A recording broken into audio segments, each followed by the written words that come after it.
Hello everybody, this is the Fluffy Foxy for the channel The Creative Fox, and today on my 5th video I'm building a ride which doesn't function and as such is implied, and it's called a Nautic Jet or a Wasserbob in German, and it's a ride by the manufacturer Sunkid Heege. And of course it's a non-functioning ride, as this ride isn't in the game. I will build all of it myself. It doesn't work in the game, but I think it looks okay.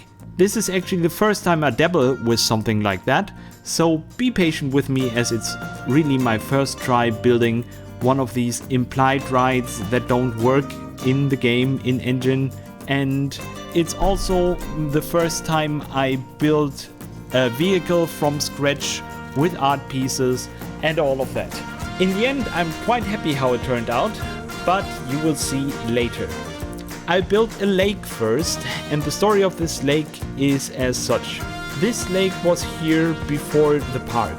In the next episode, I will build a restaurant at the lake, which was also here before the park actually opened and got incorporated by the park. So it's now in the park, but the staffing and the owner are still the same. They get paid by the park to provide services, and they can keep a percentage of their earnings, but it's part of the park now and you can't get in outside. Perhaps in winter season the restaurant could actually open to the outside when the park is closed. I'm still thinking about that, about the arrangement the park has with the restaurant, but something like I said is something like it would be. If you have a more realistic idea on how the business model would actually work, please let me know. So here I built the rail for the Nautic Jet from the metal support girders, because these rails are quite thin. If you don't know this kind of ride, because it's more prevalent here in Germany and not in the US, I don't know if you have them in England or in the UK or anywhere else, but these rides are quite common here in Germany. They are mostly either coin operated or button operated, and they are self-operated. So you climb into the bob, then push a button or insert a coin, and then the bob gets pulled up this slope, this reverse slope, and then gets loose and drives down the slope and jumps a short hop into the water, splashes into the water, and then gets pulled back into the starting position. We have some things like that in Freizeitpark Lochmühle, here in Hesse, in Germany, or in Schloss Beck, or in Wild- und Freizeitpark Klotten, or in Erlebnispark Schloss Thun. There are many of these here in smaller parks and in smaller sites, and even in zoos there can be found some of these, and as such they are quite common here in Germany. I wanted to build a dual installation because this park should actually have 2 of them, I think, to keep waiting for them short. There is usually in the smaller parks that have them, there are no queues or something for them, because not many people want to ride them. In some parks they are actually upcharge attractions, in some parks they are directed via button, and they are quite fun. They actually provide a good touch of airtime when you jump down from there, so it might even be something funny for the coaster enthusiast.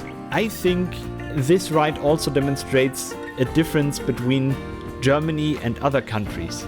You will see that this ride doesn't have an operator or a ride attendant, but this is actually fine here in Germany. You actually think that the people using rides are actually able to think for themselves, to not walk into the water. I will provide plenty of fencing though, but you will notice that the guest, if walking in, could actually just walk into the water and then drown or something. This is something that here in Germany we just don't think about, that the guests would actually drown themselves in water. As such, there are not railings around the whole lake, and if somebody gets wet, well, it's their fault. And if someone would actually walk into the water while the ride doors are open, it would be their own fault too. So the safety precautions on these kinds of rides aren't the most rigorous here, which you will see.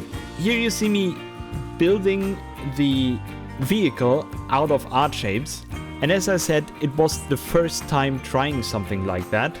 Of course, more gifted builders could do something better, but in the end, I'm okay with how it turns out. I think it's recognizable as what it should be, and it's functional and doesn't look that bad that it actually destroys the look of the whole build. The boats are in real life a bit more ridged on the bottom, but I didn't know how to get that look, so my boats are a little bit different. They are on wheels instead of the wheels are on the track, which sometimes these bobsled models have, these Nautic Jets, but mine have the wheels under the car. I tried to make it a kind of a triangular nose for this boat, which in the end I give up because it just looks too artificial, too gamey, because the pieces stick out, especially these oval pieces. So I decide to use a round nose instead, which actually looks quite better. It was quite fun to put these together, even though it was a lot of work and a lot of fiddling around with the pieces, and it doesn't give me anything in the financial department. But as you see, finances aren't a real concern for this park now. It's a really small park, but until now I'm over $1 million. The finances of this park isn't the problem. It's really weird that Planet Coaster 2 actually has such a wonky economy, and it's not a real challenge anymore. Of course, I'm playing franchise mode on easy mode, so it's less of a hassle, but I have so many people in my park, so many staff members in my park, that it's really costly, and still I'm earning. You saw in my first episode where I built the Helter Skelter, the people still pay, I think, 90 euros or something to ride that one. So economy really isn't a problem. And even shops that are shown, like I said in my last episode, that are shown to be non-efficient are actually quite efficient and earning me quite much a day. I still have a park rating that is not very good because I don't have many unique attractions, even though all attractions I have quite a high prestige, but I stick to the family park, to the children's park theme at the moment, so there is not much variety in the attractions at the moment. The plans for the future for this park is to get the first actual funfair rides in after the restaurant, and I want to build a small boat hire and one of these cool RC boat consoles that you can also operate with coins and use to drive some RC boats over the lake. I will make use of blueprints for that because there have been great creators who already created paddle boats and RC ships, and I will incorporate that into the lake. After that, there will be a junior coaster and some small funfair rides, which brings me to one point I always wanted to make again. We still miss so many children's rides in Planet Coaster 2. I would pay money for a DLC that just provides children's rides. Playgrounds, small carousels, small play structures. This is missing in Planet Coaster 2 until now. And for my park, this would actually be ideal because at the moment I still want to keep the adventure playground, a little bit like FEC vibe, but the more German FEC, the more German mixture between playground and theme park or playground and amusement park vibe. And it's really hard to keep with that. But on the other hand, I hope this actually makes my park a bit more unique, because as I already told, for example, Rudi Rennkamel, when I look at his videos, like the Blizzard Beach or the Hanseatic Dreamland, I'm actually quite happy because it's something different. So many parks that I see, and yes, of course, it's obvious, are either tropical, tiki, perhaps pirate themed, or Nordic mythology themed, because this is something that's actually in the game.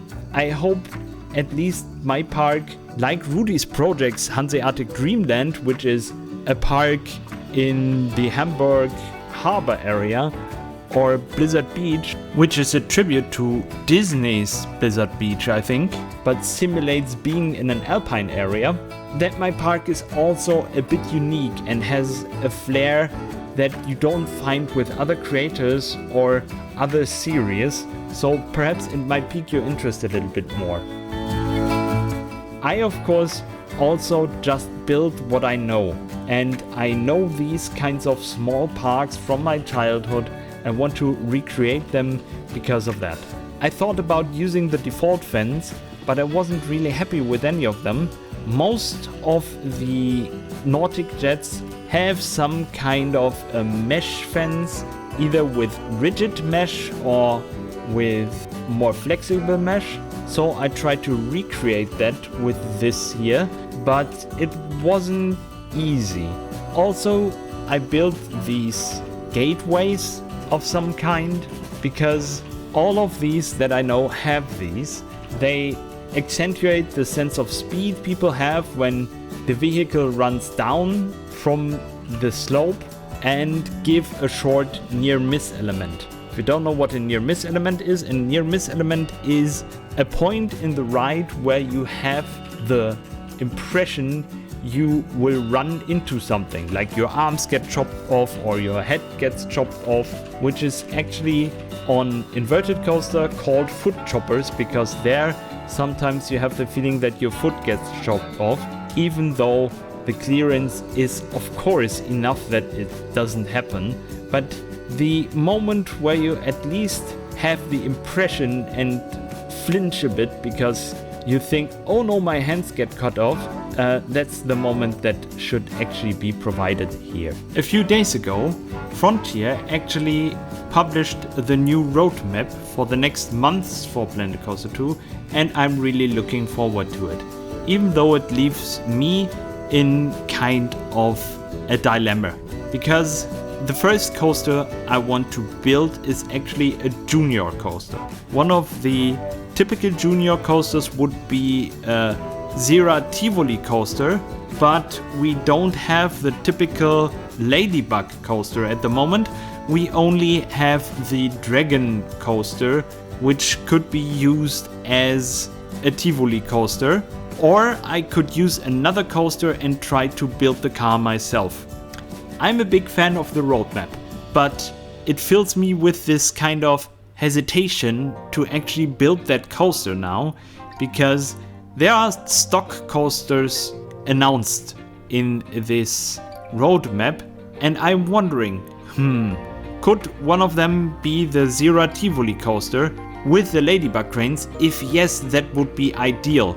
If I would have built the coaster until then, I could restart the coaster perhaps, which wouldn't be ideal. On the other hand, if there wasn't a Zera Tivoli coaster, I would have waited for nothing. So it leaves me in kind of a pickle there.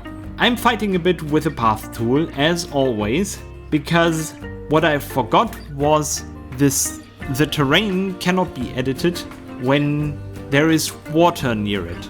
That's still a thing that I needed to remember again from Planet Zoo or Planet Coaster 1, so I needed to remove the water to actually have the terrain be editable, to have the path tool being able to edit the terrain.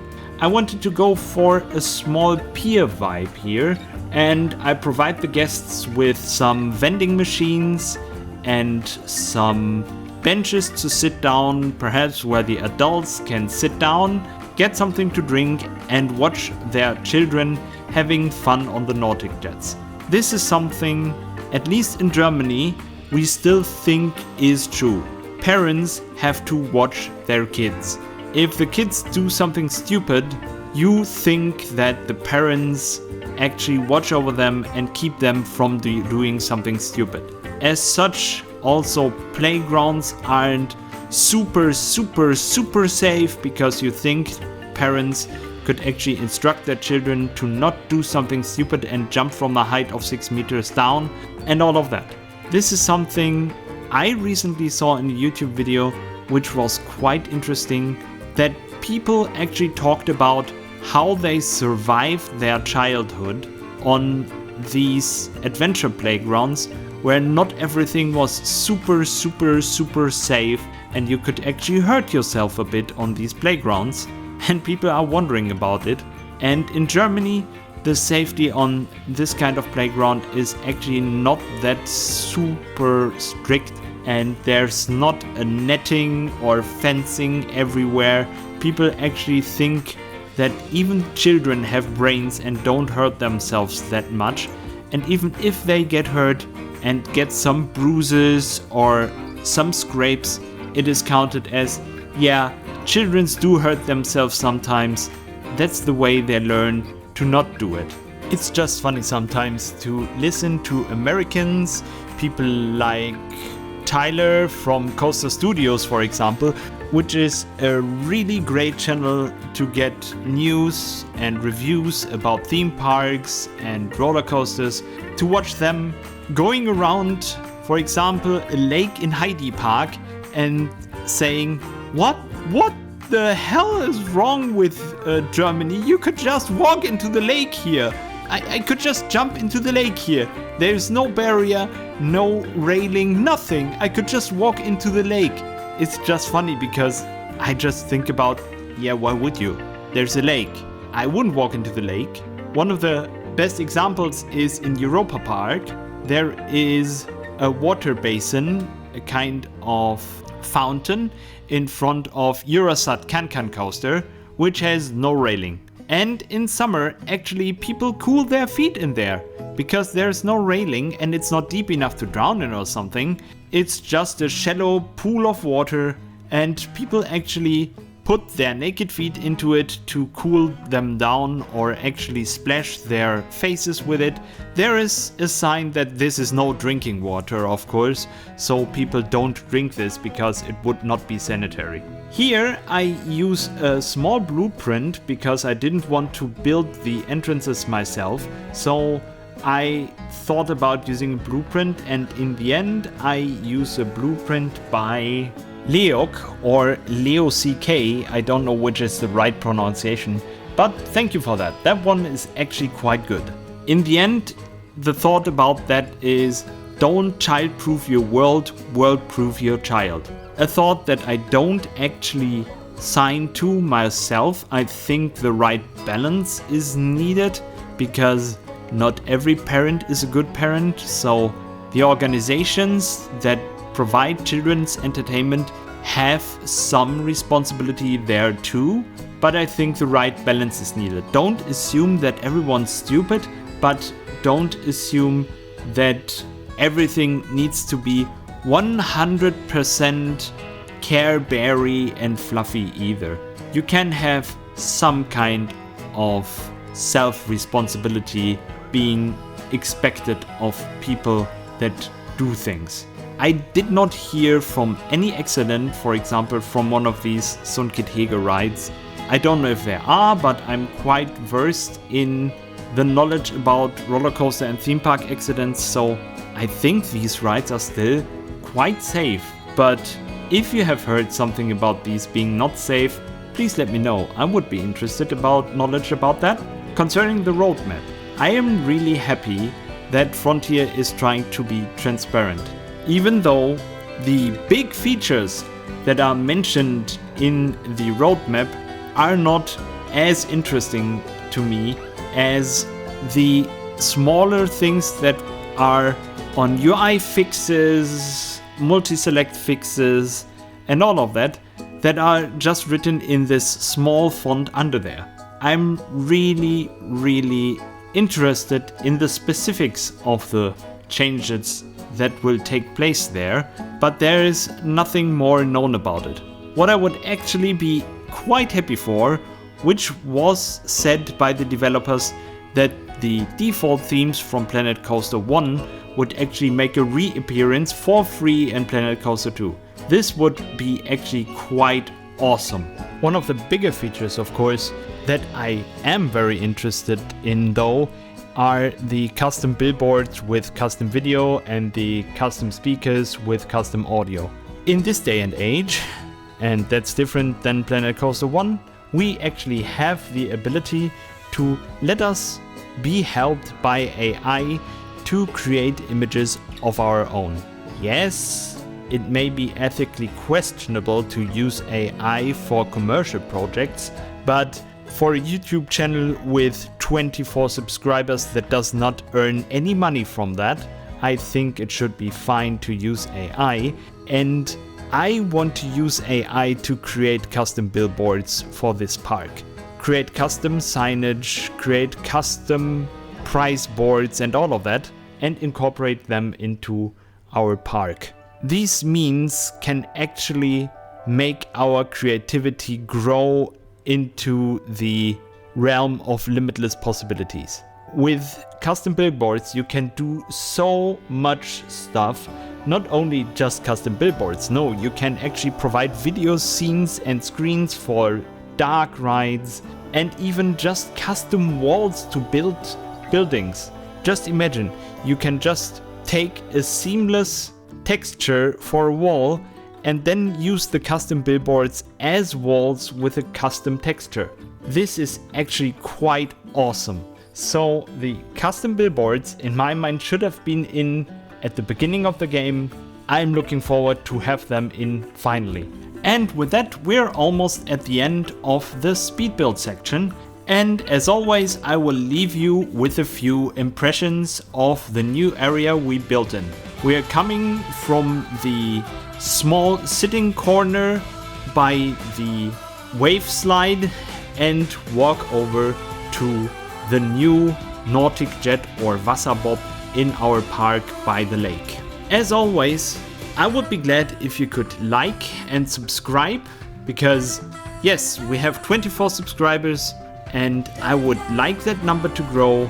And in the end, I would say what I always say: stay creative, stay fluffy, and I'll see you next video. Bye bye!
Bye bye.